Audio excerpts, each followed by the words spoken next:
এদিকে বাংলাদেশের সন্দেহে হেনস্থার অভিযোগ গুজরাটের সুরাতে, সেখানে পিংলা 16 জন বাসিন্দাকে তাদেরকে অভিযোগ এমনটাই আসছে যে হেনস্থার শিকার হতে হয়েছে। মেদিনীপুরের পিংলার 16 জন বাসিন্দা, তারা মেশিন তৈরির কারখানায় কাজ করছেন।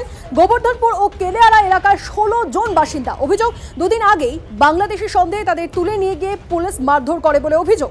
রাজ্যের টোল ফ্রি হেল্পলাইন নম্বরে ফোন করে স্বস্তিতে শ্রমিকরা। এখন তারা ওই কারখানার অধীনে থাকা বাড়িতেই রয়েছে। রাজ্যের সহযোগিতায় ফিরে আসার তোড়জোড় শুরু করেছেন। মুখ্যমন্ত্রীকে ধন্যবাদ জানিয়েছেন শ্রমিক পরিবারের সদস্যরা। আমাদেরকে হঠাৎ করে রাত্রি 2টোর সময় এসেছে, এসার পরে আমাদেরকে পুলিশ এসে রুম থেকে তুলে নিয়ে গিয়ে আমাদেরকে প্রচুর মারধর করেছে বাংলাদেশি বলে।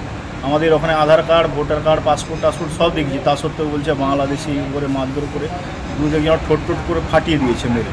তারপরে এরকম পার্টির নাম জিজ্ঞাসা করে, বিজেপির পার্টির নাম জিজ্ঞাসা করে দিচ্ছে, ওগুলো শুভেন্দু অধিকারীকে ছিল, একে ছিল, এরকম নানা রকম করে দিচ্ছে। আর প্রচুর মারধর, এই ছেলেগুলোকে মেরেছে, তাদের সঙ্গে রাতেও মেরেছে, এখানে রুমে এসেও মেরেছে, তারপর সেখানে থানাতে নিয়ে গিয়ে সেখানে মারধর করেছে। গুজরাট না সুরাট বললো ওরা, গিয়ে সেখানে তো যাওয়ার পরে কি তাদেরকে কি সেখানে পুলিশ না কে জানিয়ে বলতে পারবো না, নাকি আটকে দিচ্ছে দিয়ে নিয়ে যে আমাদের অন্য যে কোথাও একটা রেখে দিয়েছিল, কিন্তু আমাদের ওই মমতা দি যে ওখান থেকে সবকিছু নবান্ন পাঠাতে তারা সহযোগিতার সুযোগ করে দিচ্ছে। ছেলে এখন ছাড় হয়ে গেছে।